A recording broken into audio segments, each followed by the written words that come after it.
Hey everyone! So we're going to go over the 4 vocabulary words that we will be reviewing this week. The article is Amy Bockerstedt's Foundation. So let's go over the words. Our first word is foundation.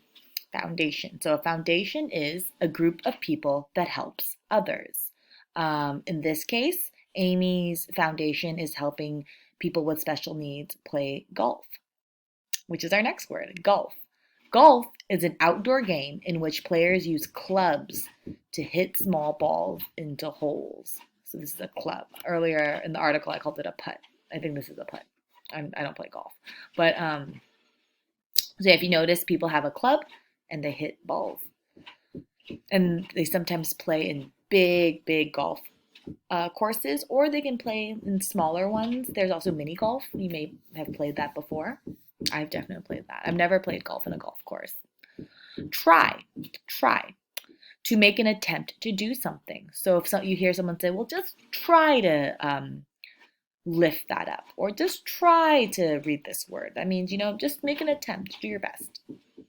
Our last word is best. The most excellent effort one can make. So, if you try your best, that means you're working your hardest. You're doing everything you can to make it work. Let's read it one more time. We have foundation, a group of people that helps others. Golf, an outdoor game in which players use clubs to hit small balls into holes. Try, to make an attempt to do something. Best, the most excellent effort one can make.